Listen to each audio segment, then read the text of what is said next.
嘿，你们好哈。那这是今天的3张牌。那如果你要看久一点呢，你可以按下暂停。如果你已经选好了号码，记得在留言区做一个更强的连接哈。那不啰嗦，我们就开始喽。好，那我们现在来看到第一章的第一题哈。第一章的第一题是宇宙安排的相遇时机是什么时候了？那有太阳牌跟权杖侍者哈。我觉得太阳牌哈，它本来象征的某种光明、喜悦，还有坦诚的一个象征啊。它通常代表着某一个阶段的来临哈，不会再隐藏，也不需要再等待。我觉得更多的时候，它是在讲说一切都准备就绪的状态。所以，如果我们把它放到今天这个题目相遇的时机的这个问题上面的话，它所透露的讯息非常明确。这个新恋人的靠近会发生在你生命正在绽放。心境正处于极度的光明面、正念、光亮的时候，所以如果你最近处在这个状况的时候，你要注意一下你身边发现的事情哈。所以呢，它可能象征着是你完成一个阶段性的任务、工作或什么，可能学业告一个段落啊，或是公司的一个专案会议有圆满的收尾，或是你在某个长久以来努力的事情呢，终于看到了成果哈。因为太阳牌代表丰收啦、释放能量的一些时刻啦，所以换句话说，我觉得那会是一个你比较没有压力，能够自由的做自己，然后脸上有很多松弛的笑容。好，松的笑容不是皮肤的松弛啦，而是你整个人是处在一个放松的感觉里面哦。我觉得这种能量会吸引。一个新的能量的靠近，就像阳光啊，总是让花朵啊开花结果这样子，然后绽放，让人停下来脚步去欣赏这些花朵，感受阳光的温暖。你现在如果处在这一刻，都要把它保持下来。那么另一方面呢，我觉得太阳牌在提醒你哈，相遇的时候并不是相遇的状况应该不是藏在一种很奇妙的什么转角的角落啊，或者什么一些比较离开大家的一个阴影的角落。反正他这边在讲的是说，太阳牌会照亮在一个明显的场合让你们相遇，可能会是人多的，可是会是欢庆的或什么的，各种就是正能量很强的一个场合啦。所以宇宙安排你展现自我的那一刻，当你不再害怕别人看见你的那一刻，然后你很有自信的从人群里面走出来的那一刻，你展开笑颜，离开很多以前的一些阴霾，展开笑颜，开始生活。然后你现在如果处在这个正能量的话，那你现在的能量会跟那一个跟你相遇的这个新恋的能量正要逐渐的对齐。我觉得应该就在对齐，然后在同一个路径上再走来了。所以我觉得相遇的时刻，宇宙为你准备的相遇的时刻，应该是两方人，你跟他都处在能量上，处在非常的想要以真诚的本位去展现自己的那一刻。所以，也许是在一个跟朋友的聚会里面，你大方的展现自己，大方的笑然后或是在一个户外的活动里面，大方的跟大家相处，大方的去认识很多的人。其实这些的大方底下都是一种单纯的想要展现你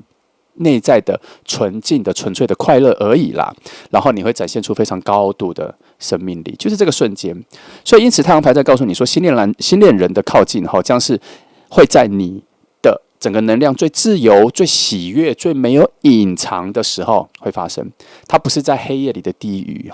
它是在白日里的那种明朗的相逢你可以想到那种夏日午后在草地上有树荫有风吹着的时候，你们就相遇。有可能是陌生人，有可能是朋友的朋友，那都不重要，而是你们相遇的那一刻，说两个人的正能量都非常的上扬那再来我们看到权杖侍者的部分我觉得权杖侍者这个部分象征着我这边要先提醒一下，我们3个问题所有翻出来的牌它给的讯息都是独立的。如果它中间有一些相关跟重叠的时候，我会特别提醒所以你可以不用特别觉得说上面发生什么事，下面的事情它一定要有关联，没有，它会是独立的，各自的独立的线索。所以你可能会符合6个线索，那就符合6个线索好，那权杖侍者讲的是一个象征的新开始的一个火苗了但是它也代表一个什么？它可能有一个代表往未来的新冒险的一个邀请。它很像小时候，很像年轻的时候，很像中学、高中的时候，你在青春的时期，任何的尝试、任何的向往，你都会去挑战所以它往往呢，象征着，你们2个人有人正准备跨出舒适圈，迎接新的挑战然后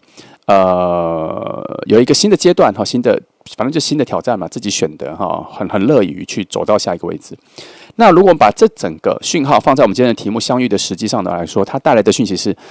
只要你们两个谁进入了一个新的开端的时候，新恋人就在那一个下一个领域里，下一个世界里。好，所以如果你现在要决定进入一个新的开端的话，尽情的去，因为你现在正被他那边的吸引量连接。记得我刚刚有说，你们的正能量应该已经在对齐了。如果你现在是处在觉得高度正能量的话，那就是了哈。所以它可能代表什么？它可能代表一个新的生活的场景啊，例如说搬到新的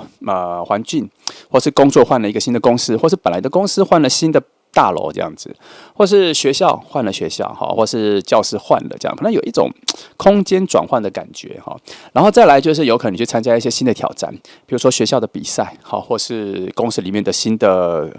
case， 然后很难都没有人要接，然后你就想要去接，因为权杖侍者这边代表某一种勇敢踏出第一步所产生的那一种高度的正能量的释放，所以它正是这种刚开始的情境，因为这个刚开始的情境而让你们两个进入了一个新的领域，然后相逢。所以所以我们这边值得不是值得，值得注意的是说，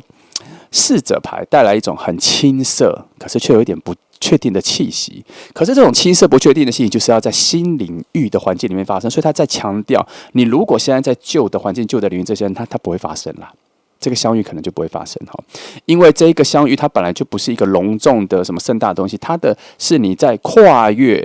新旧领域的边界的会擦出一个火花，它有点像是一个讯号的提醒，就是说这个人来了，这个人来了，这个人，比如说你们两个都一定要到一个地方，我们称它为 A， 你们两个现在都在 B 的区域，可是你们两个都必须要有跨出去到 A 的这一个瞬间的时候，两个人才会在那边相遇。可是跨出去的时候，在经过边界的时候，会有一个小火花，就有点像是讯号，哔哔哔，这个人来了，这个人来了，两个人的能量会互相召唤。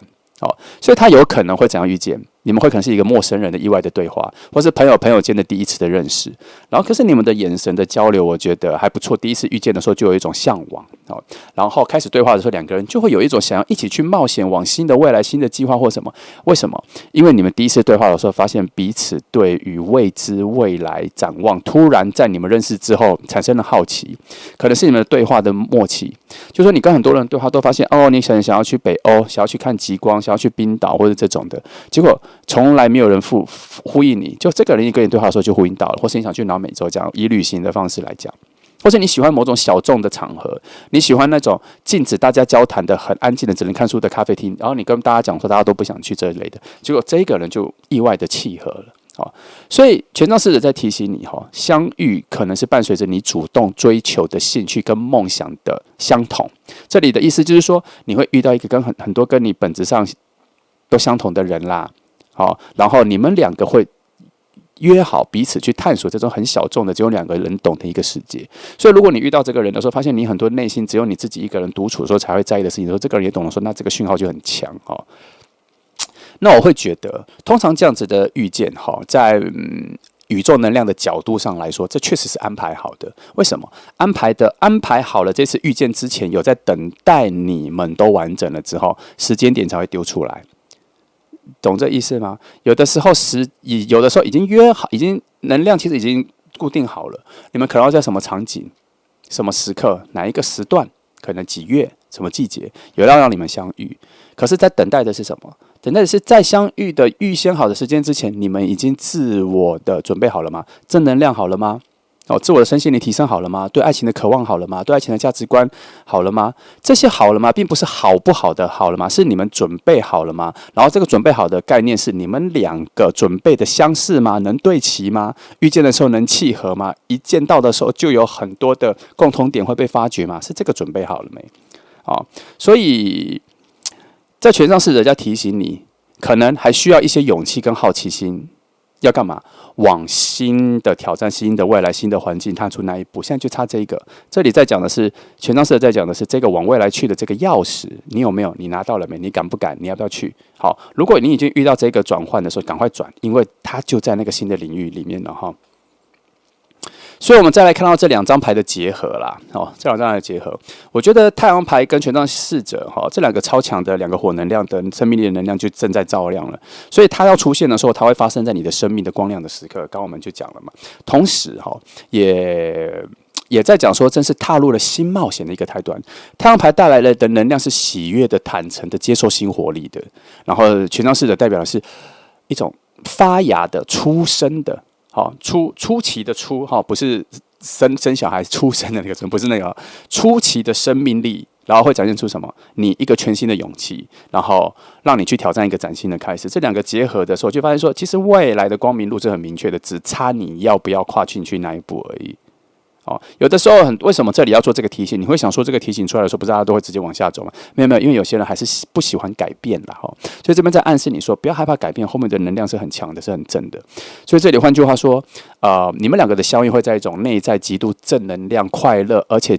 非常渴望新鲜、好奇未来的这一个时刻，2个人会遇见，而且这个同步，2个人会加成，就变成2个人对未来探索的节奏会很快。就像我刚刚讲的，本来没有去过的国家，2个人一拍即合之后，没讲到下个月、下个月就约了，就一起去了。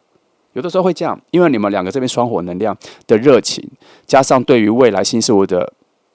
好奇跟挑战跟想要去尝试的能量也爆发，因为权杖侍者来了嘛，所以他会怎样？他带来你们2个相遇的时候，会立刻摆脱以前所有的阴影，而直接往未来的光的那个方向去冒险了。好，再来我们这边第2题再看说新恋人靠近的时候会有什么讯息？这边有圣杯5的逆位跟战车牌哈。那我们先用圣杯5的逆位来看了哈。圣杯5的逆位常常就是正位，它正位的时候常常就代表很多的哀伤啊、失落啊、后悔，这个我们都知道哈，因为那个杯子很多不知道选什么，就是有点不知道取舍然后在那边踌躇犹豫，时间都浪费了，方向也都失去了。正位是这样，可是当它逆位出现的时候，怎样？能量发生了转机跟转变，表示它传递的讯息不再是停留在犹豫之中而逐渐遗憾的感觉，而是学会了转身，学会了转身去寻找新的契机、新的讯号，这跟前面2张牌有呼应哦。所以这里在明确的表达说，你会先经历一段释放、放下过去，还有丢下过去的旧情绪的那个时刻，然后你就会进入了新的领域。这里就在讲你们前面的跨的那一步，前面是一个很积极的概念、乐观进取的概念，叫你跨出这一步。可是这边告诉你说有方法，就是丢下过去的情绪。所以在这之前，你可能会有一个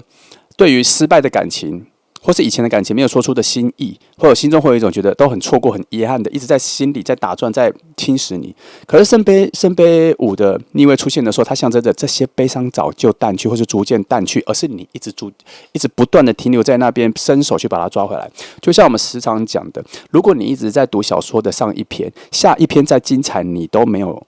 进入。因为你一直重复读上一篇，你要记得下一篇有很多的精彩的机会，你还没有翻阅到。这边在讲的就是这个。然后圣杯5的逆位出现的时候，在讲什么？你差不多要意识到了，你就算离开了过去的很多事情，你并没有失去全部，你仍然拥有那些值得珍惜的东西跟着你往未来去。所以我其实很喜欢一句话，就是有很多人在失恋的时候、断联的时候、分手的时候，大家都很悲伤。可是我很喜欢一个正念积极的一个说法，就是说不用担心之前的那些恋情教会你的，成为你的新的自己，都会在未来跟你一起走去，就等于他还是陪着你。所以我才说这没有真的失去，而是我们实在喜欢或是很在意拘泥这一个人的失去。可是其实你们共同的所创造的各种价值、各种新的自己，早就跟着你一起往未来走去了。所以就迈开步伐往未来走去。你不知道未来的转机会什么，我们也不期待，但是我们知道我们早就已经比之前更好了，这样子就好了哈。我们顺着这个能量往未来走去，就这样走去了。未来还会遇到谁，遇到什么新恋人，不知道。但是我们至少知道自己没有全部失去就好了。其实圣杯5的逆位就是在讲这个东西哈。因此，圣杯5的逆位在讲说，新恋人出现之前呢，你会有明显的感觉到这样子的一个转变，你内在的心境的转变。你不会再去频繁的想到，或是繁琐的、厌烦的想到过去哈。你不再被什么，如果我以前做的好。就不会发生这件事。为什么我做的这么好？为什么还会失去？这样不会在这种如果或为什么这些猜测里面绑住。然后你会慢慢的在现在的生活中，因为圣杯五的逆位，让你发现说，新的世界、新的生活、新的创造里面，生活中有很多的新的小喜悦一直在陪伴着你了。所以它开始慢慢的累积你对未来的重新的期待。所以你会发现说，你终于可以微笑或是轻松的谈起以前过往的事情，可是心里却没有那么痛了。有的时候你想要回味那个心痛的感觉，结果发现已经痛不起来了，那就表示你已经走到很后面了。只是你舍不得，所以要急速的把这些放下，就圣杯五逆位在提示的。所以当你有这个转折的时候，就是圣杯五在告诉你说，有一个很关键的讯息来了，就是新恋人要靠近了。当你发现过去的重量变轻，你喜欢往未来看去的时候，就是新恋人在靠近了。那战车牌给的讯息是什么？战车牌给的是一种决心，是一种推动力，是一种方向，所以它意味着前面圣杯五你转向的时候，内在的某种推动力在跟上了。这个战车牌的推动力会让你推到新的目的地。他会回答说：新恋人就在靠近咯，新恋人的讯息已经来了，我们不要再回头了，我们要去迎接新的讯息。他现在在讲的是这个，所以战车牌在讲说，新恋人出现之前，你的生活会有一些特别明显的什么加速感？怎样的加速感？好像做什么事情都有效率，好像你特别向往某些事情的时候，你就会马上去看、去达成。想要买什么东西就可以立刻去买，想要做什么旅行的时候订机票规划速度都很快，工作上面的时候变得比较有效率各方面你会觉得你的生命各方面加速，可是它也会让你感觉到时间过得特别快，差不多是这个感觉。所以这种加速就是来自外在的啦，大部分是来自外在，当然也有内在，可是外在的加速比较多的就是说新的任务啊、新的转变啊、新的契机啊各方面，这跟前面的第一题差不多所以你看，它这个讯息一直在重复讲，用不同的牌在重复讲，因为你心里在这份加速跟这个新的方向的转变的时候，你会产生一个什么？我的生活好像有新的选择跟新的方向感呢，仿佛忽然知道自己想要去追求什么，仿佛知道自己有什么能力可以跨出很多以前觉得跨不进去的界限，然后这份冲劲，然后会在你的专注力。然后不再分析以前旧的事情的时候，突然加速前进，学得很快，发展得很快，好奇的东西变多，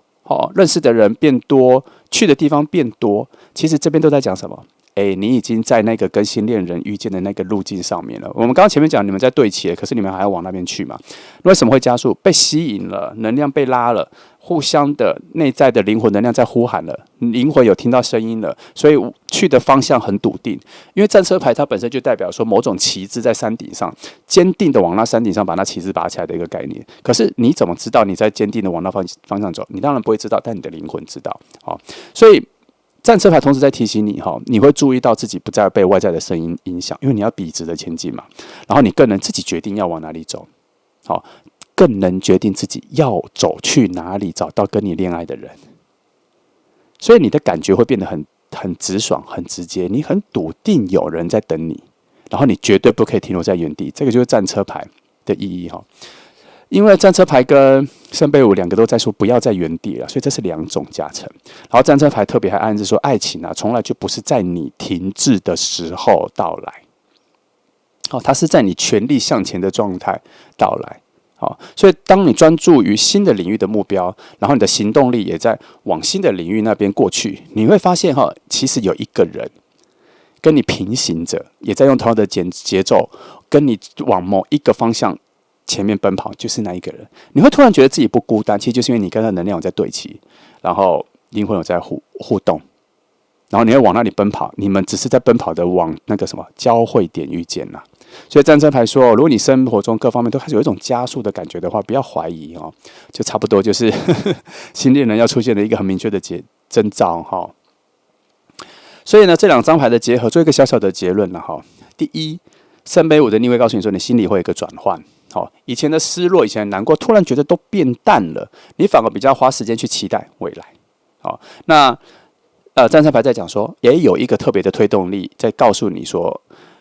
你对未来的向往，你会经历更多的挑战，然后认识更多的人，好奇更多的人，你会乐于去接触更多的人。你可能不太想待在家，你喜欢就算在外面散步也可以，你喜欢看到街上的更多的人，你就突然发现你的视野在往前更多，你看到的人场景都开始变大，然后也开始觉得明亮了，没有一种阴霾的感觉。所以这两个能量交织在一起的时候，是宇宙给你的双重启示啦。新恋人跟你的靠近真的蛮近的了，因为你早就不再被过去牵绊了，而且是往未来的角度冲去，所以它就符合第一题来说，已经进入新领域里面的那一条往交汇点的路径上了。而且还加速了呢，所以不要怀疑如果你都一直在这种情境下面，它表示新恋人真的非常靠近了。而且这都不是偶然的，我觉得这都是宇宙有在安排某一个时间点，而现在真的是准备好了，所以准备好了就赶快去遇见就对了所以我们看到第三题这边第一次交汇的时候会发生什么？然后金币是金币土能量，两个土能量金币式我们先解释一点点金币式因为可能有些人是来学习塔罗牌，没关系我们都讲金币式代表某种保守、防卫、紧握不放很多事情啦。然后有一些比较负面的想法，就是说他有一点固步自封有一点做事太保守，他用负面的保守的方式可是有时候保守也代表安全所以他要看他是在什么题目里面去应用，所以他的安全感的定义会比较不同所以他也有象征对于一定要有安全感的这一件事情的坚持，就是做什么事情我都要有安全感的坚持然后他反而也会激发出另外一种概念，就是他不轻易放手去做改变啦。所以这张牌出现在我在问说第一次交汇的时候会发生什么问题的时候，其实他在透露你们相遇的场合会变得比较拘谨、比较内敛，但是可爱一点就是会比较害羞，比较难以展现自己。这会是什么？因为彼此可能是彼此的罩门，性格上、磁场上的罩门。原本跟朋友或什么的时候，你都很自然能绽放自己，尤其前面有太阳牌，希望你绽放自己。现在能量很正能量，能够绽放自己。可是你们两个相遇的时候，都变得比较拘谨跟内敛。如果你遇到这个人说你变成这样子的话，那这个罩门的能量就跑出来，那就金币色能量就跑出来，表示什么？不要怀疑，就是眼前这一个人。你们的第一次见面都变得太小心翼翼，很怕把完全的自己交出去，跟其他人相处完全不一样。然后你会发现，两个人都在做这件事情，其实都不是一个冷漠，而是一种本能上的反应，因为你们两个太靠近了，能量太强了，太在意彼此的眼神眼光了，然后急于想要留下好印象。可是却因为太想要控制自己的情绪，不想要让自己出糗或者表现得不好，反而变得过度拘谨这个就是金币式的能量在你们交汇的时候会产生的一种暗示。金币式我觉得它也指的是某一种场景就是你们两个人刚从自己最快乐的领域里面快乐鲜活着，结果一遇到的时候发现都不想要立刻跟对方重叠，或是改变自己的领域的各种生活方式，所有东西，所以就变得比较保守很难以去改变。那所以你们第一次遇到的时候，不会有想象中的那么轻松，而是有很多的过度小心。我只能说过度小心，拘谨也可以啦所以在这边出现的时候，金币是只是告诉你们说你们会这样，可是他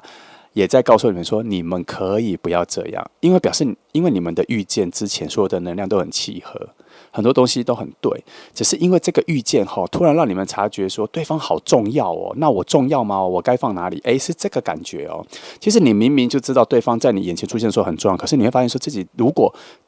反过来觉得对方很重要的时候，突然意识到自己好像变得不重要，才会变得如此小心，这是一个很奇妙的感觉。而且在这个奇妙感觉出现的时候，你会发现说你会变成某种转换，就变成如果我太在意的话，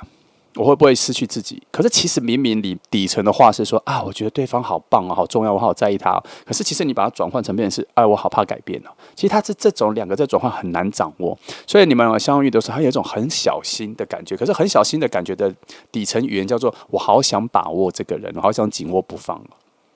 只是表达跟我们的脑袋跟上的潜意识的东西，其实都有说不同步啦。所以金币是在这边提醒你啦，你们第一次遇见的时候，你会感受到这种非常刻意的保守，非常刻意的小心，但不是坏事。这只是在证明说，这个就是你们一遇见的时候心理触动的那个证据。不要忽略它了，不要把它当成是负面的感觉。然后金币一出来的时候，它像是某种开始，然后某种机会我觉得它某种机会的东西比较多，而且是物质的，所以他在讲说，你们第一次遇见的时候，应该，就是你们的爱情的故事已经直接走到完整的篇章的开始。他为什么这里还要特别讲这个？因为有很多的第一次遇见、第二次遇见、第三次遇见都没有发生正确的能量的交流啦。所以金币一在这边在讲你们第一次遇见的事，就在讲说。这个就是一个安安稳稳、稳稳当当的爱情故事的第一次见面的开始。他其实在讲的是这个。那他可能是讲说，你们第一次见面的时候，就会有一种非常踏实的感觉。那个浪漫感很低，很奇妙，因为它是金币一，很踏实的感觉，然后会觉得这一份相遇好像就突然有很多的交流、交集、对话都可以谈到，譬如工作也可以谈到，未来的展望也可以谈到，然后金钱观甚至能谈到，价值观也可以谈到，甚至家庭责任各方面很实际的对话，都跟生活有关的对话就展开了，就都不浪漫，都不是很浪漫，可是却有一种很强烈的踏实的感觉。然后那一种好像第一次见面，好像邂逅，又好像不是邂逅，好像开会，好像工作遇到，好像谈论很严肃，可是又很真切的了解彼此很多的内心，就在这个金币的发芽的状态，所以就觉得很奇妙。这个第一次见面感觉很像是爱情的初次见面，可是谈的内容又很严肃、很平淡。可是其实金币在告诉你说，这个才是你们的爱情故事在生活里面真实的在各处连结的一个证据啦。因为金币一比较像是一种带着礼物去赠予对方的感觉，它不会那么多，但它有一种安心温暖，有一种小小的爱的感觉在里面。然后你们的对话讲什么工作啊、学习啊、未来的展望啊、家庭啊各方面，这个比较像是你们互动里面有一个最真实的交流，是诚恳的、真实的在交换彼此的一个过程。它虽然没那么浪漫，可是你们第一次的交换做得非常好。所以金币其实在告诉你说，你们第一次的交汇，它不是那一种去看烟火般的浪漫，还有放音乐背景音乐没有，而是在你的每一个对话里面呢，都一直在埋下对未来很重要的爱情的种子，一点一个一个一个埋下来。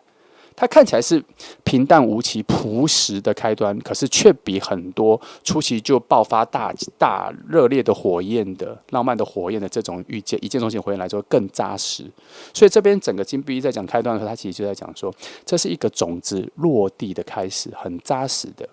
很平铺直叙的一个爱情的开始。不会失败，他没有要走向失败，他没有危机，他就是扎实的让他等待开花结果的一个状态。所以这两张牌的结合的话，我觉得它其实清楚的描绘到你们第一次见面的时候是很谨慎的，可是却无比真实。然后两个人表现虽然很拘谨，可是却无比扎实，情感已经无比扎实了。所以你们一开始都会觉得说，是不是很淡？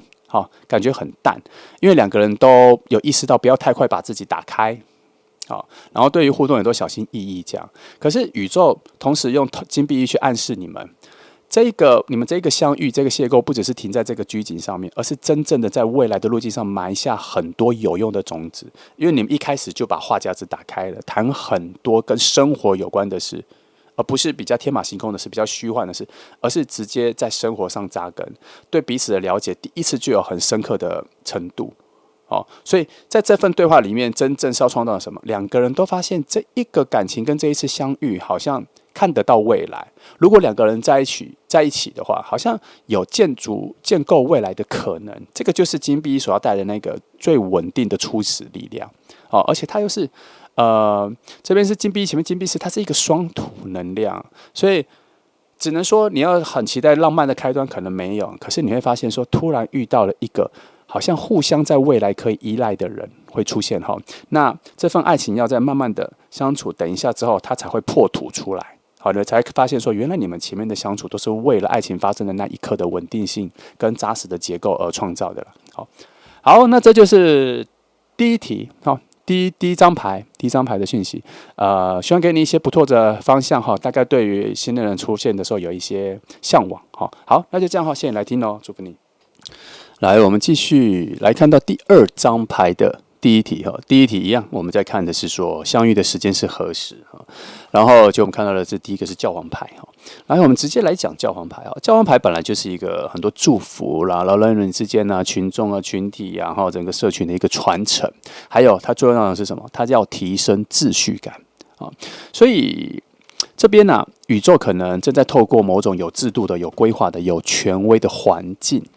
安排你们相遇，所以这里意味着你跟他的相遇可能已经有设定好某些场合，而且这些场合里面带有非常高度的规律，还有一些群体性、社群集合性，还有一些反正你要进入某种群体里面，你自己一个人在家独自这样子可能没有办法哈。所以它代表什么？可能是参与学校的活动，可能是工作里面的，再来更多的是因为它是教皇牌，所以它可能会跟一些奉献。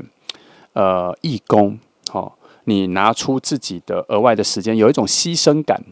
的，譬如说去做社团活动、宗教活动，去做义工这些的啦，要进入某种现有的制度以及高度的秩序环境里面。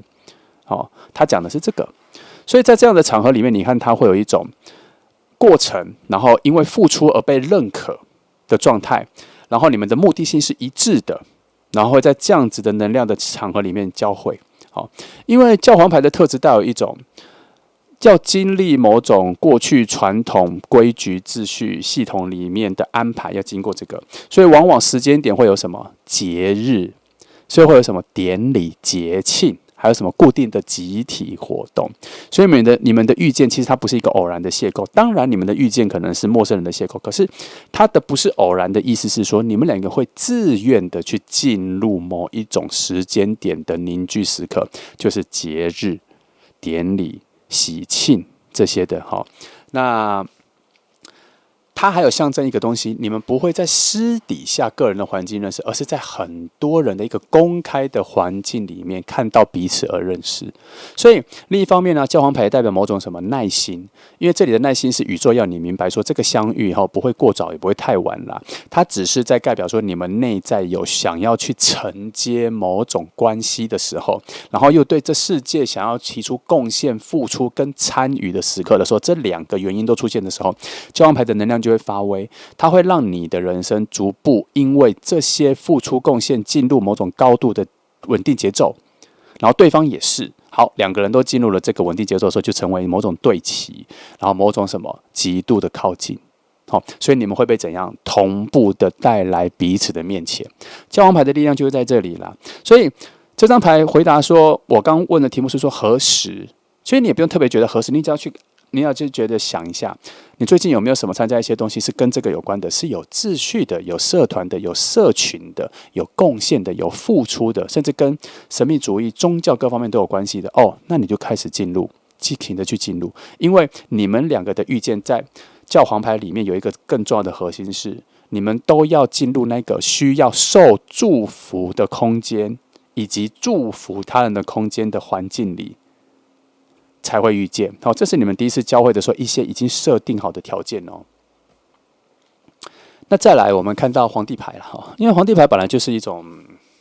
控制啊、力量啊可是它的火能量非常强。可是它里面教皇牌里面，它其实也有一些跟其他的譬如说你说权杖啊、圣杯啊，它国王牌它其实有类似，它里面有什么？有一些土能量，它带来什么？有结构、有稳定的一种感觉它其实里面还是有这个讯息。所以这边在讲的说，你们相遇的时机，其实答案是你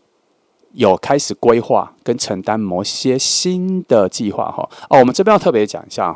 这三题抽的6张牌，每一个讯息都可以把它当成是独立的，你不用特别把它说刚刚的教皇牌跟皇帝牌它一定有相关，你不一定要把它凑在一起，它是独立的讯息。可是如果它的连结非常重叠或者有重复性的时候，我会特别提出来所以到皇帝牌的时候，这边有说你的人生会出现某种承担跟规划的时刻，就表示你可能有在安排新的事情，或是有一些大的事情，比如说公司的安排的事情，就能交给你要去规划，你去安排很多人的事情。小的事情也有叫做跟朋友一起出去，或者说跟家人一起去旅游的时候，比如说就去日本啦，然后规划一个7天的行程，然后你要去承担这个规划，安排所有的细节，很忙碌。可是这一个就是皇帝牌的能量在发挥的时候，表示你进入了这一个转折点，要跟他的遇见的日子也不远了。所以皇帝牌的这些现象代表说时机成熟了，他的遇见出现的时机成熟了，这也意味着说你们不会在非常混乱的情况里面遇见。你看其实这边反而跟刚刚的教皇牌、教皇中牌其实有连结，你们都有要进入一种秩序里。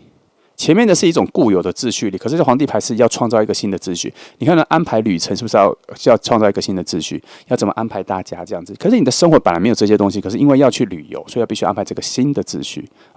所以当你现在已经开始为自己去订立一个刚讲的有方向的秩序感的事情，而且它是一个阶段性的任务的时候，那么这个相遇就快来了。所以尽情的去做，热情的去做，开放的去做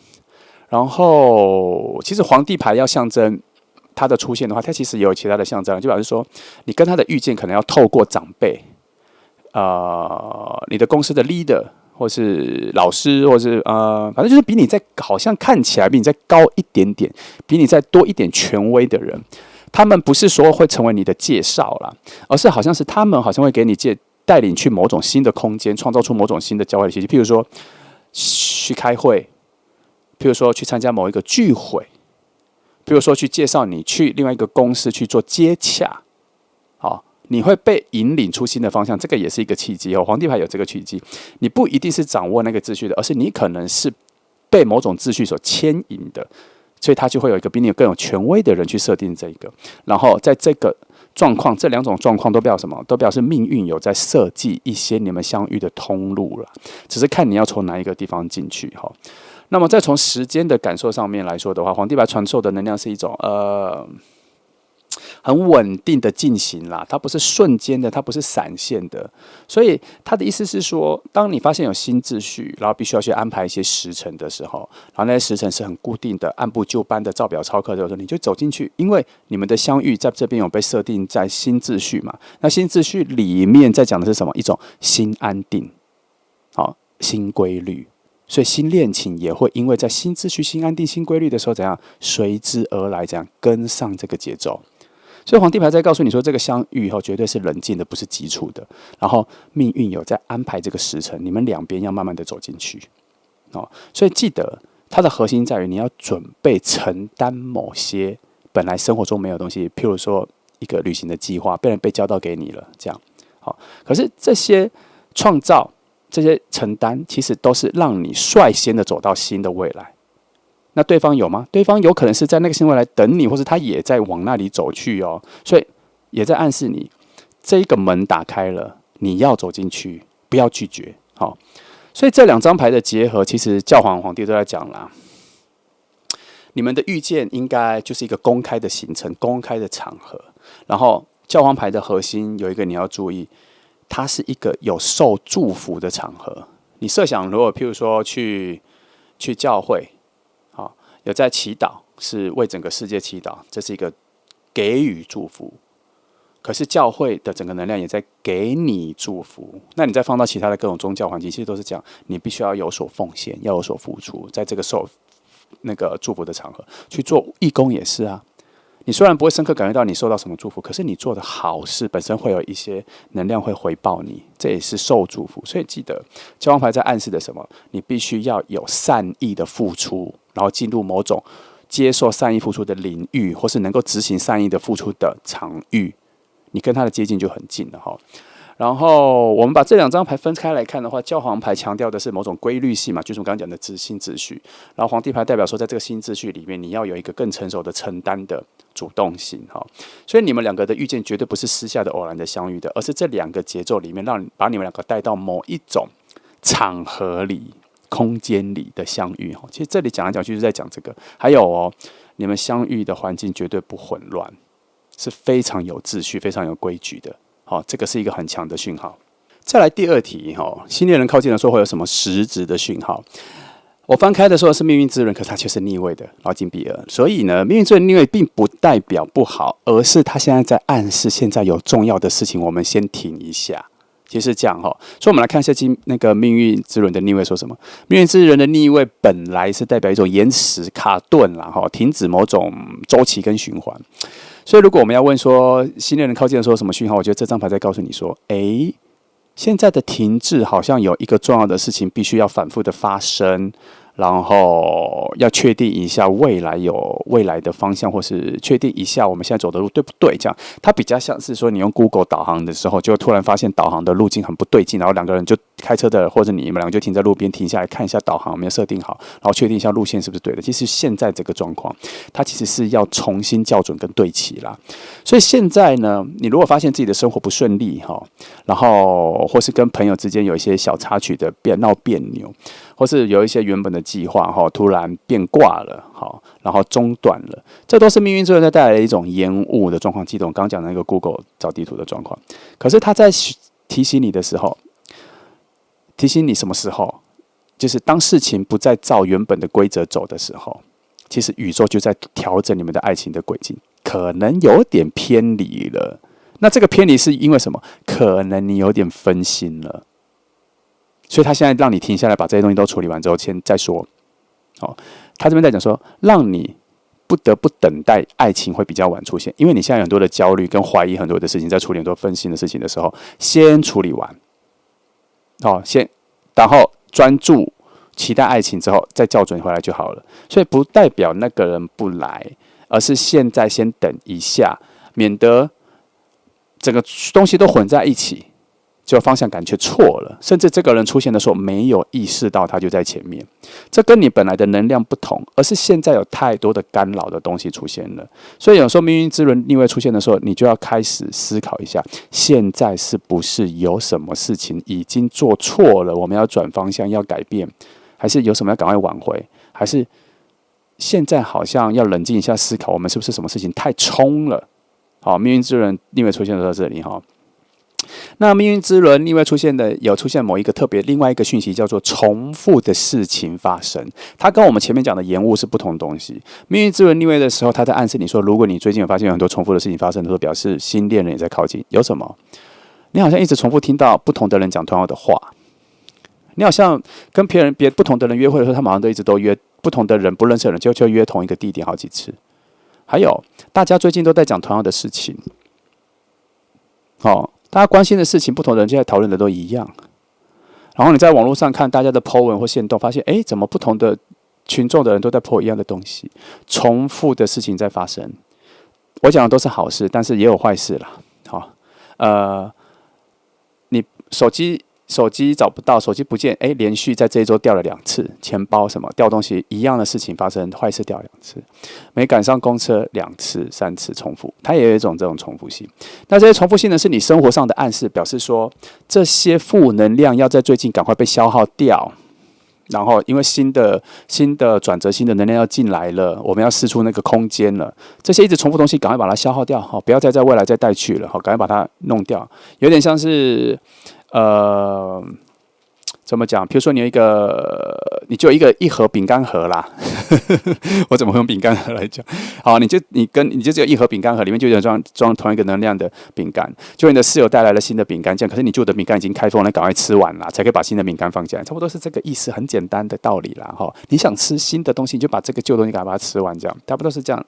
命运之轮讲的一个最简单就是这样。所以呢，命运之轮另外在讲说，如果你开始发现有一些反复的事情，有一些事情被延迟了。你会觉得很无奈，可是这个时候你要耐心的等候，因为什么？新的篇章要来了，赶快把这些东西消耗完，负能量消耗完，把它开启整个新的空间。然后到金币2的时候，我觉得金币2在这边出现的时候是一个很奇妙的牌，因为他这边在讲很多的平衡选择跟有事情发生的时候的一个变化。金币2一出现，表示我们刚前面讲的那些问题都怎样？有正负能量交换，不会大好，不会大坏，它会自己趋近于中间的一个平衡，所以不用太担心前面那个命运之轮逆位的坏事。所以也许你在工作上面啊，或是课业上面会开始突然觉得很繁忙，好像所有的事情都没有办法整理出来一个秩序。然后还没整理出来，又有新的东西要跑出来。所以金币2这边在讲说，你要赶快找到平衡然后你也不用特意去找到平衡啦，因为它自己会平衡起来。因为金币2的能量是在外来的，给予你一种有平衡的能力啦。它只是希望你金币2能量出现的时候，只是希望你说，你对于所有的事情，好坏事情要保持一种内在的弹性。所谓的弹性是什么？不要遇到坏事就生气，不要遇到好事就开心，这样你心里要有一种弹性，就是说坏事发生了没关系，我慢慢的应对就好了。然后好事发生了，就觉得说不要觉得说这是你之前做了什么好事的回报，你就开心的欣然的接受说，好事来了，我很开心，我觉得我很幸运，取一种中庸的感觉去感受这个，让两边的能量好坏都处在一种平衡的状况。好，它就因为金币2的能量就是一种抛接的能量，两个人丢一球，丢来丢去，丢来丢去，丢来丢去，要稳固的丢就是怎样？要丢出一样的力量，不要一直乱丢，两个人要跑来跑去去接，不用，两个人丢一样的力量，然后开始丢的时候才发现说，他丢来的力道是这样，那我丢这样的力道去，然后丢了10球，再发现说两个人开始有一种共同的力道。你可以把它讲成说，这两边都是一个坏事好事，好事丢过来丢过去丢过去的，保持这个柔软度就好了。那这个柔软度保持好之后，你的能量就会正了，它就可以应付前面的命运之轮所发生的很多的反复啊、延迟啊、负能量这样，然后会创造你在应对这个时刻的时候的耐心啦。所以不要把忙碌看成是一种阻碍，不要把一些坏事发生的时候看成是一种惩罚，你可以把忙碌可以看成是一种学习。好，某种坏事发生的时候，可以把它看成是一种经验。好，这些都是你碰到的时候未来不会亏待你的一个过程。好，所以这一个命运之轮跟金币二，他这边在讲的讯息是说，这两种感觉出来发生的时候，就是可能有命运之轮发生的一些停滞啊、重复啊，很多进度都进不了的时候，你突然觉得你有金币二的能量，你可以在其中找到弹性，也不会很生气，也不会很快乐，你在中间怡然自得，然后慢慢的有耐心把这些东西都过去，不用太紧绷。你发现你是这样处理这个情境的时候，那就表示说这两张牌的结合告诉你，新恋人真的在一步一步的在你靠近，因为这是两个讯息。它要让你先感觉到混乱，然后再发现自己其实有调整的压力。那这个调整压力，调整压力的能力，好，进入混乱的时候，你有调整压力的能力、平衡压力的能力、化解压力的能力。那他这里的训练这里的练习在讲什么？因为新的人进来的时候，他也是一个新能量的靠近，它会造成边缘性的混乱，什么？适应、认识、磨合、交流、交换，它有一种混乱，它需要整理。所以金币二经历了命运之轮逆的这个小小的前期的遇见自己的训练的时候，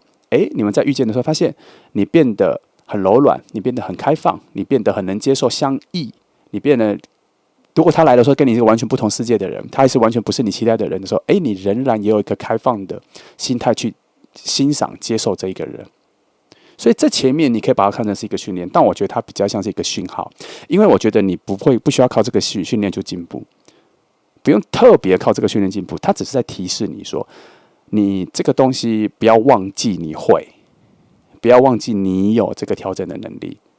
好，他其实在暗示你说，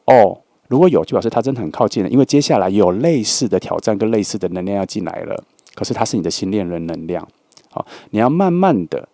好，舒适的，不要觉得是多的，不要觉得是多余的烦恼的，你要把它当成是宇宙安排好的一个路径。它是在告诉你，它比较像是一个警讯。敲了一下说来了这样子，好，你准备一下，要迎接这个新的人的进来。好，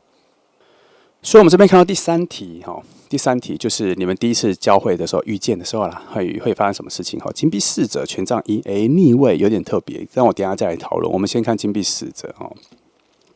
金币四者代表一种新的开始，可是是非常踏实的，干嘛？往未来探索去，每一步都很踏实。金币四者比较像什么？它很像小时候的自然课，学习大自然，然后大家去大自然这样，然后看到什么东西都很好奇。譬如说，你去大自然的时候，老师跟你说：“我们今天的课程是带着放大镜，然后去公园而已，或是去大自然。”你就赶快用放大镜去照树叶上面的有没有小虫啊，然后树叶长什么样子，有没有花啊，然后或是什么，叫你去探索，然后每一步都很扎实，然后每一步都是一个非常有体验的经验。这个就是金币四者所带来的那个能量。所以如果我们把它放到说第一次交汇的时候，你们会发生什么？它会发生什么？你们会有一种青涩的、纯洁的、好奇对方的，然后很真诚的探索的感觉。所以你们第一次遇到的情景的时候，可能会是在一个学习的场合，你们是各自去报名去学习的哦。当然是也可能是在学校或是公司安排的一些学习课程，去的时候会认识这样。然后它也可能是工作上面的新任务。它也是一个学习的，反正它所有的核心跟学习跟探索很有关系。因为金币四者它不是带来水能量那种华丽的邂逅的瞬间，它是生活里面那种安安静静的小发现、小插曲，就像我刚刚讲的，拿放大镜去大自然看东西的那个感觉。每一个发现都对你们两个相遇的未来扎下很深的基础。你永远不会忘你们初期的时候对于彼此那个探索的好奇心有多深刻。这是你们第一次遇见的场景，所以它必须要有一个学习的。那为什么要有学习的过程？因为你们两个可能会因为你们正在共同的目标学习某种东西的时候有所交流。打个比方，可能去学日文、学英文的补习班，就你们两个今天就刚好住在附近，然后刚好有一个问题，你懂他不懂，他就问你了，他就会有这样子的一个巧妙的插曲。然后你们这一次初步的交流才发现说，原来他的声音是这样，原来他的语调是这样，原来他的发音是这样，原来他想事情是这样，会有很多很细节的东西，然后对方会发现说，诶，这个人的回应跟我想的不一样，各方面的，诶，这个人回应很谦虚，好，这个人上课好专注，所以我才问他，会有这样子的交流，所以我们的相遇会发现有很多气质上面的收获，然后会发现你们观察彼此在学习的过程中，会有一些品质、个人内在的一些探索，得到一些收获，然后还不觉得很抗拒，反而有一种熟悉、想要靠近更多的感觉。所以你们两个会在这种对于学习的认真里面，被这种纯粹的学习的感觉互相吸引。它这个就区别于水能量的那一种两个人有浪漫的语言的互动没有啦，它这个就是这样子的互相交流之后，会慢慢的更加的接近，然后会有更多的认识。然后认识之后才发现说，哦，原来你已经来这边上课上了4个月了，哦，我才来2个月这样，还有更多的过程，然后还介绍说，哦，可能还有些别的课程、别的老师这样之类的，好，我们就开始有一些更深层的交流，就做了朋友。所以金币侍者也在暗示说，所有的小小的互动都有深刻的意义。记得刚前面放大镜探索大自然的概念哦。所以你们第一次的对话应该会很简单啦，然后会有就是刚刚的学习的情境会交换很多东西，可是这个就是你们的故事的开端。所以金币侍者在提醒你哈。你们的相处着重于很多细节的发现，好，你们的相处不是爆炸性的吵闹的，而是安安静静的累积生活里面很简单的小事情来发生的。好，来，那我们再看到权杖1的逆位，哈，权杖1的逆位，我觉得它绝对会跟刚前面金币1完全不同。因为它的权杖1的能量逆向了，所以它本来那种爆发性的新发的新生命力的东西就不见了。它这边代表什么？开场被淡化，然后一开始对于爱情的热情被压抑，所以他来讲的很简单啦，你们第一次的交汇不会有很强烈的心动或是行动啦，就跟其实也是符合刚刚前面金币1的状态，处在一种慢慢的交流，在生活里面发现小细节而累积情感的状态。然后可是权杖1也有一件事情，当你们第一次交流的时候，会发现对方很特别。可是因为会非常多的原因，而不会把那个喜欢展现出来。譬如什么，我们是在补习班学语文教室的同学，然后现在这个场合是用来学习的，不是用来谈恋爱的。然后你们就会都会说，然后会呈现一种冷静、普通朋友的交流，这样，然后会知道说这个爱情不会在这边立刻展开。这个就是权杖1的逆位在做的暗示啊，它其实就跟前面金币一样，很合理，它一定是这样。那不会立刻有很深入的交流，因为你们每次的遇见都在学习的场合，除了自己再约出去之外，但是不会在第一次，不会在前面，但是后面才会有一些内在深层的灵魂的个性的过去的事情的交流，都不会在前期，都会在后面才会慢慢的发生。这个就是权杖1逆位的时候，把这一个初期的火花先压下来的关系，它没有办法立刻燃烧。所以权杖1的逆位其实在说，它不是一个失败的开场，它只是告诉你说，这份连结需要有别的通路去培养。还好我们刚抽到了金币1，我金币侍者，我讲金币1，金币侍者。所以金币侍者呢，先播种了，可是权杖1只是把等待放大，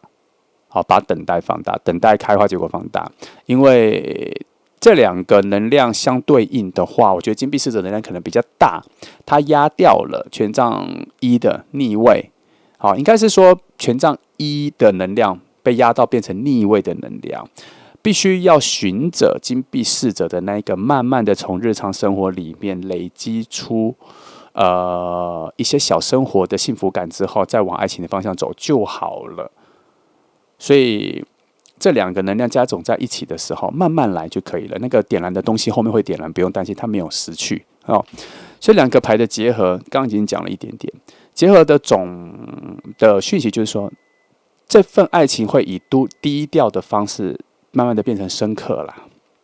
好，毕竟金币侍者在这两张牌的结合里面，可能讲到了这整组牌全部的核心重点，就是他必须要从很淡的生活日常里面累积够多彼此的纯真的、诚实的小讯息之后，才会慢慢的走到爱情的路径上面。这样，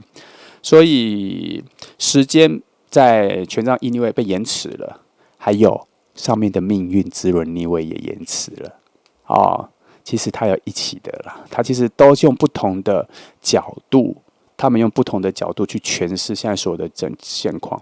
那这些东西都延迟的时候，那刚前面的金币2的能量也就出来了。你们就在这种学习的状态、关系状态，慢慢的去丢来丢去、丢来丢去，慢慢的累积就好了。所以现在看下来就是节奏很慢，好，但是没有说没有结果，是有，只是要慢慢的等就可以了。好，记得慢慢的相处就可以了。好，这就是第2张牌的一些牌的讯息。好，然后金币2、命运锤这些都讲到了，我再看一下皇帝牌，所以你看到再回到前面哈。教皇牌其实也有提到所谓的学习环境、付出的环境，然后有长辈啊、前辈、导师、老师给你们提供一个认识的场合啊。你看后面再讲那个学习的场合，也是他们提供的学习的场合，所以其实这边都是有一些关联性的啦。然后皇帝牌的部分也有在讲说，有一种相遇的时机必须是有规划的、有新秩序的。你看学习的场合就是这种场合，所以这个一连下来的话，这6张牌其实有一些共通的道理。好，那你大概就知道了。好，那就这样的话，这是2号牌的朋友，希望给你一些好的方向感哈。然后谢谢你来听哦，祝福你们。来，我们开始从第3张牌，选第3张牌的朋友开始后，第一题是宇宙有没有安排一个相遇的时刻啦？那我们这边有圣杯皇后跟愚人牌，好像还蛮符合这个题目的。那我们从圣杯皇后这边来看的话，我觉得先解释一下基本哈。圣杯皇后本来就是一个充满情感，因为双水能量嘛，然后有直觉，有柔软。所以留到相遇的这个时机的这个题目里面的话，它代表说心灵会感受到某种交换，而且是成熟的，不是比较青涩的。它这个交换比较像是说你们第一次见面的时候，或是也不能到第一次见面的时候啦，就是因为它这个题目是时机嘛，就是说你们的心灵阶段对于整个情感啊、理解啊、未来价值观的各方面，你非常明白你要的是什么，而且是比较成熟的状态。你经历了一些爱情之后，你大概知道，然后听过很多人的爱情之后，你发现爱情可能会有某一种样式是适合你的，这个就是那个成熟的阶段哦。所以当你开始理解自己想要什么样子的爱情的时候，也愿意对于你心里所确定那个爱情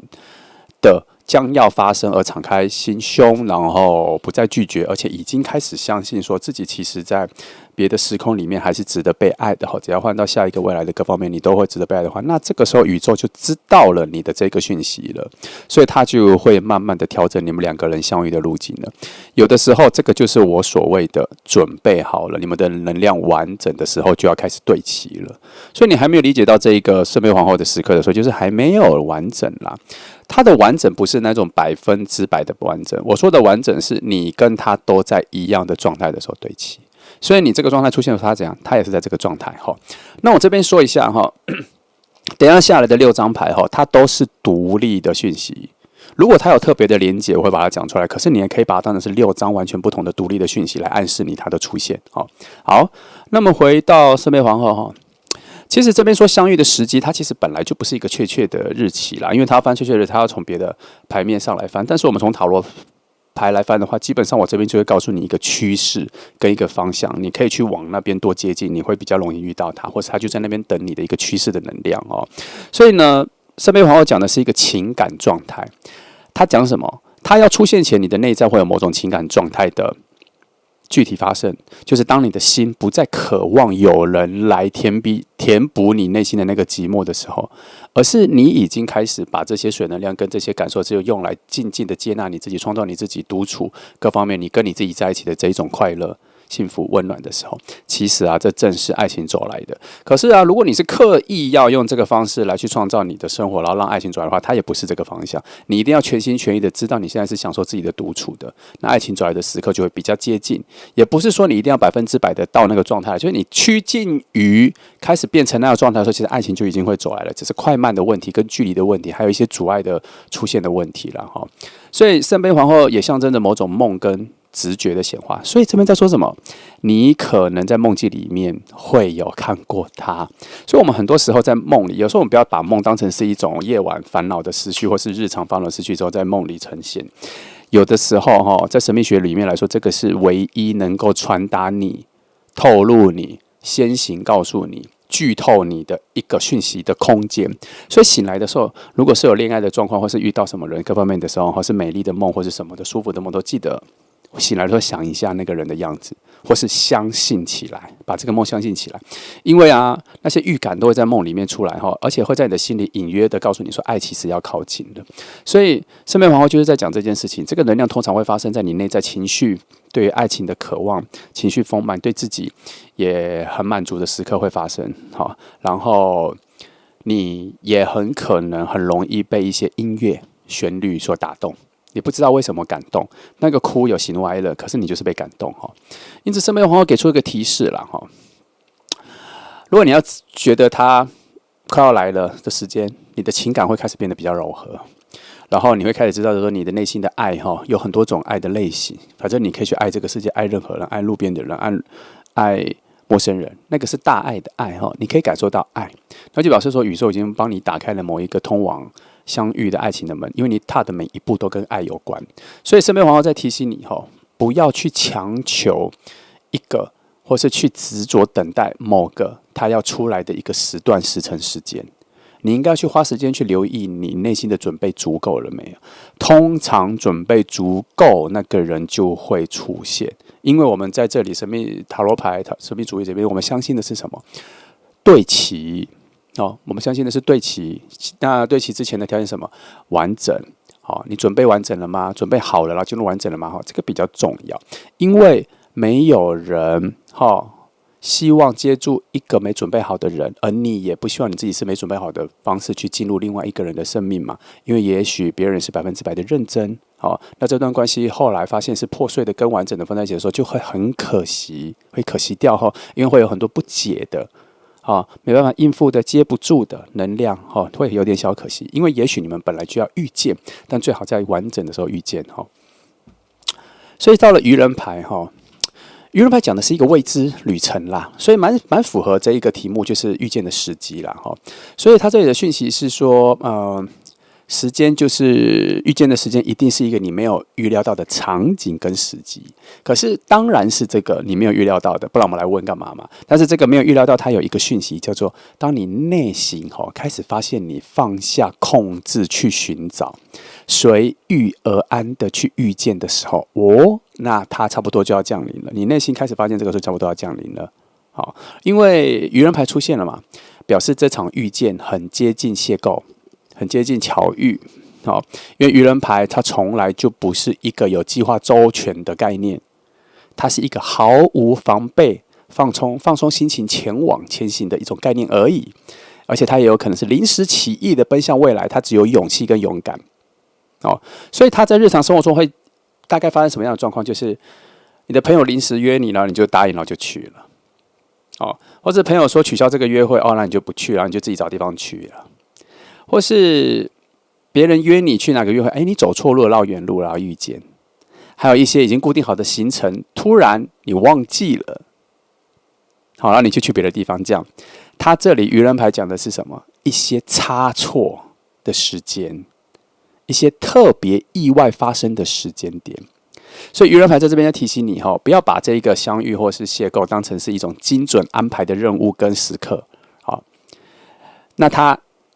在哪里发生？就在精准安排的时刻以外的所有时间都有可能会发生，因为这一组他希望发生的是一种惊喜，然后在你完全没有掌控的时空里面会发生这样，所以你现在以为的所有讯息都没有它，这样子你知道答案了吗？它都不在那里你就像你觉得你可以在那里遇到谁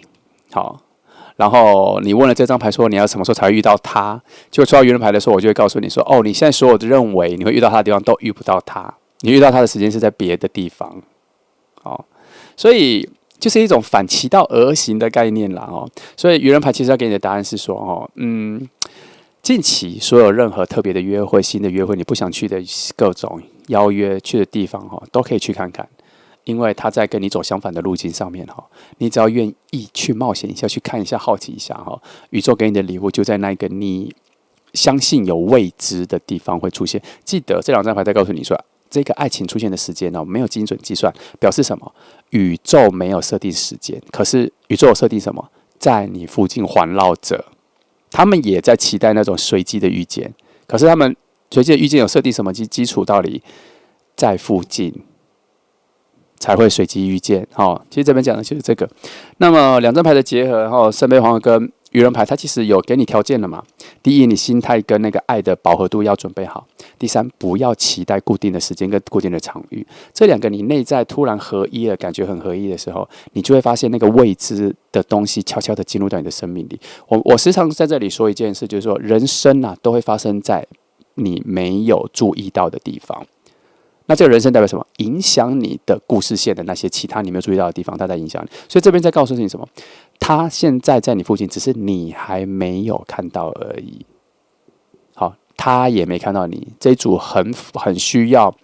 两个人内在的爱的饱和度够高的时候，他会在某个转角突然遇见。他要的是这个，但是你需要什么？你需要到处行走，你需要到处去看看，它就在附近而已。把你们在附近的这个场域空间都走完，终究要遇到的啦。好，所以到了第二题，新恋人靠近前会有什么讯号？这边有权杖2跟宝剑国王的逆位，很特别我们要讲的是讯号都见到宝剑国王逆位，这个我们等一下再看。我们先看权杖2权杖2本质上就是有一种已经看到的规划然后远眺自己未来的梦想未来的蓝图这样子的一个方式。所以当它出现在新恋人靠近的时候，会有讯息。这个提问的时候，其实他在告诉你说你们的灵魂在即便很远有互相呼应啦。我会觉得在这一题看到的时候，发现你们的灵魂在之前已经有认识了，所以在很靠近的时候，有一种在空中的互相呐喊，说你在那里吗？这样子，然后另外一个灵魂听到熟悉的声音，所以其实你们的灵魂一直在不停不间的不断的去寻找这个声音的来源所以这张牌在讲说什么？它那个讯号，它要出现前的讯号是什么？你在生活中会突然意识到，你开始知道你的未来方向在哪里，你突然会想要规划你的未来方向了，而且你还可以想象你未来的爱情可能会发生什么样子的事情。它不是一个空想，它是灵魂有深刻感应到那一个声音正在靠近它，所以可以开始规划了所以权杖2呢，它本来就是一个看着很远方的牌，它要到权杖3才有行动。权杖2是还没有动身，可是他已经知道将来的事情要发生。他已经可以安排那个路径了，就像你跟朋友约定说几月几号要去日本玩，或是美国玩，或是英国玩、欧洲玩，那你说不知道，可是时间已经定了，这就是什么？已经知道那个事情要发生，然后现在要做什么？权杖2的规划，因为你们已经看得到了，他牌是这样，所以他回到爱情就是什么？灵魂已经知道了要相遇了，可是现在要先确定方向，要往哪里走那所以在现实里面呢，这个讯息通常会以选择要往哪里走为主轴所以他在暗示他要出现前会有一些什么？你的生活还要面临某种选择，工作要选择吗？家里要选择吗？要有一个换什么的选择但是它可以小到什么？小到同一个时间有2个聚会朋友的聚会，你要选什么？也有可能所以这些选择看起来很日常、很普通，可是这些选择的次数能量越来越多，那就表示这个爱情已经慢慢的在靠近了。因为权杖2其实在暗示讯息是一个选择。那你会觉得说生活中有很多选择当然选择会很多，会一直出现了。没有，他在讲的是你在意的选择。你不在意的选择不烦恼嘛，就选了就好了。可是他现在讲的是你在意的选择越来越多了。你需要思索更久的选择越来越多，那就表示这个爱情在靠近了。因为什么？你每一个选择都在让你往他那边走去。那权杖会影响你什么？你的所有选择都在左转右转的时候会走到越来越靠近他。所以你现在的选择都只要回到你自己的直觉跟内心选就好了啦，不要被太多他人的能量影响、情勒介入去选择。你只要纯正的支持你内心真正想选的就可以了，那你离他的距离就会近了因为权杖2的能量的选择也在这里。他要你重视一下你内心的那一个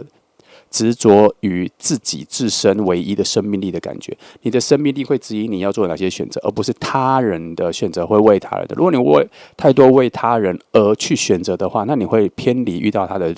地方越来越久。为什么？因为他人的选择并没有在跟你要遇见的新恋人的灵魂做呼喊而你的灵魂有在跟那个新恋人在做呼喊，所以他内在灵魂会直觉的指引你去做什么选择，往那里去。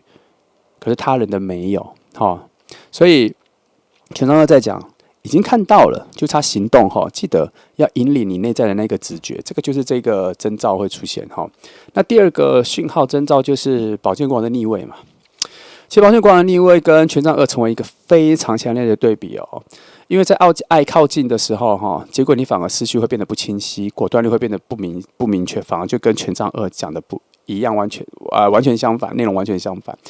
权杖二讲的是非常明确，宝剑国王逆位讲的是非常不明确。所以我们刚前面权杖二在告诉你什么？你要相信你内在的灵魂已经看到了，你要相信你的直觉做选择。然后宝剑国王有更多的是脑子在做选择。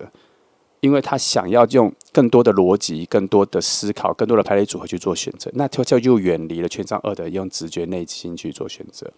所以宝剑国王的逆位在讲说，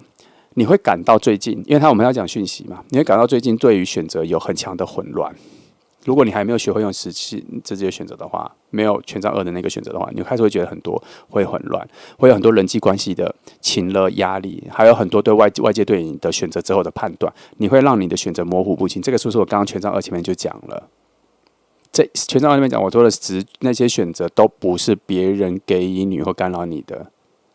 所以宝剑国王在提示说，如果你太受那个外在的能量感染的话，你会开始质疑自己，会不知道自己真正想要什么。也因为开始不知道自己真正想要什么时候，你就不会感受到自己真正想要的那个人的方向在哪里。所以宝剑国王的逆位的这个不确定感，也算是新恋人出现的讯息。可是他没有帮你们拉近，他只是告诉你说，这不确定感的出现的时候，可能会让你走偏。所以要回到权杖二的直觉、内在感受生命力的，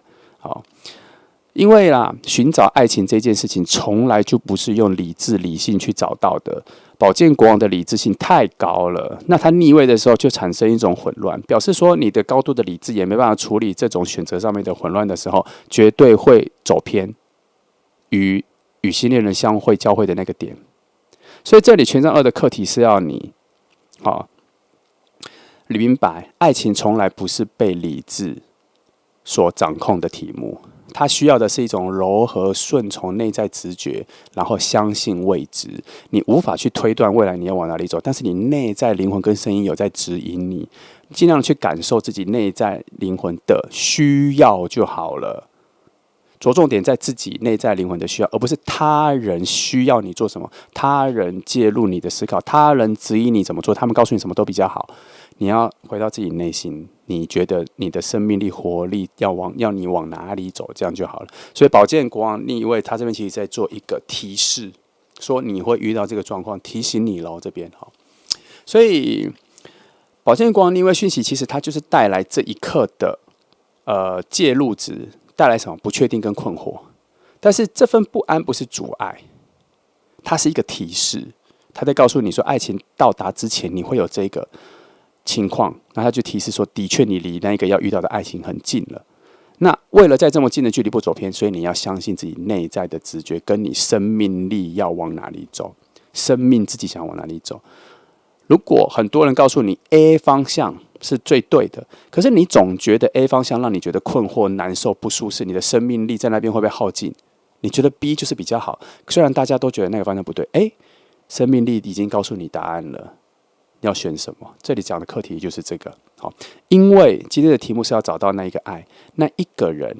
生命力所指引的方向比较接近他，也比较往你们两个交汇的路径上走。道理就在这里。所以这两张牌的结合要讲的就是说，其实这两张牌是一个双向的面向。他在讲说有一些选择已经非常明朗了，你知道自己要往哪里走，可是内在会一直被其他外在的人事物所影响而产生迷惘，而你明明已经看到了那个未来，可是你却在这里迷惘了。他在提示你会有这个状况，但如果这个状况出现，是表示你真的离他非常近了。不要在最后的时候走错一步，差不多是这个概念。所以宇宙让你明白啦，爱情从来就不是用理智去寻找的啦，他从来没有给你一个清晰的蓝图让你照着走啦。可是呢，他会在你在生命中迷惘的时候，告诉你，你不要被这些外在的或是脑里思考的东西过度思考去迷惘，你要去回到自己的内心的直觉。你内心的直觉会仰赖着他的生命的出路往前跨一步，但你要听到之后要相信。就像我刚刚比喻的你的内在灵魂其实有方向，只是你有没有相信他给的路径是对的。来，我们来到第3题哈，你们第一次交汇的时候会发生什么事情？然后出现2个权杖双火能量，权杖4跟权杖皇后。来，我们看一下哈，权杖4出现在这边的话，出现了某种充满高度的庆祝跟欢庆的感觉，而且它其中有一个很核心的牌，权杖4出现的时候，你记得你要把它先归类在什么？它是有一个归属感出现的时候，这个很重要哈。这个是奇人遇见的时候，归属感其实有在一个很强烈的核心，它比如说比频率相同还更重要。因为你等于什么？找到自己人。那这个归属感，其实有的时候它是归类在你们以前的灵魂应该已经认识或交手过很多次了，只是不知道关系是什么哦。那这边也偷偷的在说，你们这次的遇见可能不是偶然的，看似偶然，因为在这一个状况里面，可能是完全不认识的人，完全不同的背景，所以遇见它是偶然的。可是权杖4出现的时候，它的这个归属感出现的时候，反而是好像你们的灵魂在其他的时间里有某种契约约定。只是在最靠近的时候，灵魂在宇宙，在整个空气中呼喊的时候，发现，我刚前面是不是讲，这是什么熟悉的声音？辨识出是熟悉的声音，原来是以前跟我有约定的那一个声音，所以一直在找路径把你们拉近。好，那么这张牌象征着可能会在节日里面遇见，可能会在庆祝的活动里面遇见。可能会在大家团康活动的时候遇见，可能反正就人很多的时候会遇见的。如果节日跟人很多的时间是重叠的话，那个时候遇见的几率就很大。所以需要去参加一些活动，需要去进入热闹的活动，因为你们会在这样子的氛围遇见他。然后因为人多，所以看起来像邂逅，可是其实不是，它其实是一种灵魂在这种混乱的局面里面铺的一个好像是一种舞台剧的舞台，然后让你们2个好像以为是邂逅可其实只是增加一些气氛氛围，增加一些热闹，让这一个界面变得比较有故事性所以权杖4同时在这边代表某种所有环境都支持稳定下来的一种心灵的稳定感。你们在第一次遇见的时候，会感觉到对方没有带来任何陌生的感觉，没有带来一种陌生的压力，没有带来一种我该怎么出手去认识他，我该怎么开口认识他的这个压力都完全不在。你们一认识就会进入那种极度的轻松自在，然后回归到一个很老梗的句子，就是我们好像早就认识了。没错啊，灵魂早就认识了然后你们谈话很自然，笑容也不用去控制要大还是小这就是权杖4的力量，因为你们一遇见就进入一种欢庆的氛围啦。所以这张牌的讯息在告诉你说，你们第一次见面呢，绝对是喜悦的而且这不仅仅是一开始，这比较像是我找到你了就是等了好久我找到你了它是一个灵魂的回到自己的位置上面的一个相遇所以我们看到权杖皇后权杖皇后这里本来就是一个充满热情的牌了，水火一起，它是一个温水的牌或是太阳雨的牌，所以你们会在交汇的时候会感觉到对方有非常强烈的吸引力，然后内在你们的沟通各方面能量又很交集。为什么会有强烈的吸引力？因为我刚刚讲的嘛，太阳雨所以这张牌在讲说你们2个遇见的时候，或是吸引到对方的时候，或是看到对方存在的时候，都是因为2个都在同时展现自己内在的能量，很真实。可能在跟别人对谈的时候，就是很真实的去交换跟朋友在聊天的时候，很真实的表达自己的个人原本的本质，所以那个很强的火能量就照亮了自己，2个人都有然后2个人因为这种照亮而让彼此遇见，而且是非常自然的。然后你们可能会在一种朋友的朋友之间是一个陌生人的感觉的时候，然后互相看到彼此，然后发现很对频，因为你们两个发射出来的、散发出来的那一种光芒雷同。你就想嘛，就像是去去 pub 或什么的时候，上面那个霓虹灯，有时候绿的、蓝的、黄的、红的嘛，你们2个身上就差不多都是黄的、偏橘的，所以你们很容易看到彼此。可能也因为这个光又独特，其他人身上没有，所以更容易看到彼此，然后会交换眼神、交换笑容。所以权杖皇后在告诉你说，你们2个第一次相遇啊，基本上没什么害羞跟退缩，而是另外直接是一种生命力的连接。因为我们刚刚前面讲了嘛，会有一种我们好像早就认识了，所以会自然的走到彼此面前。那权杖皇后其实本质上有在代表某种勇敢跟展现情感。哦。可是我觉得，因为我前面这样看下，发现你们灵魂的熟悉度很强，勇敢反而都没有。我觉得是一种自然的往彼此身边走去的一种轻盈的步伐。然后你们的相处会超越了所有的礼貌，因为礼貌已经都不重要了。你们只有自然的对话，然后还有自然对话说会很快就深入的对话。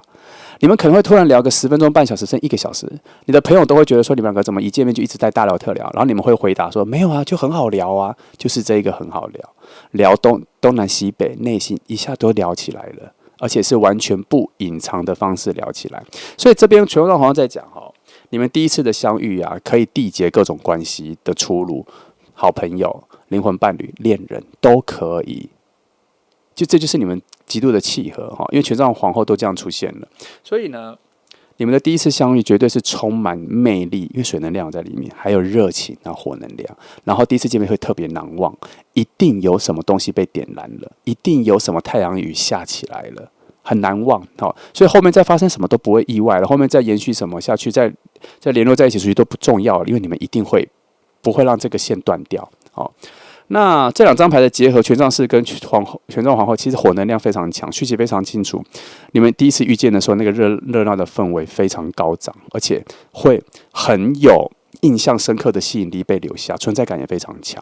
因为权杖4提供了你们遇见的舞台，有人群、有气氛、有温暖。然后权杖皇后告诉了你们说，你们两个的内在的交流有火、水能量都有，内心有，个人正能量的个性也有。所以呢，你们的这一次邂逅，我觉得比较像是灵魂早就知道该发生的事情，因为你们两个呼喊了嘛，我刚说的，所以熟悉感才在。可是呢，整个其他的范围里面，各种的外在力量的又构筑了这个相遇的场景。记得你们相遇一定是在人很多，在庆祝什么的场景才会遇见因为那个比较符合你们第一次见面的时候能够大聊特聊，然后内在极度兴奋，很热情的状况下遇见。好，那这个就是3号牌的朋友给了一些讯息，有一些不同但是记得这6张牌其实是独立的讯息，它还是有关联，我已经把它串起来了可是你可以在各种角度去期待它的出现那就这样谢谢你来听祝福你。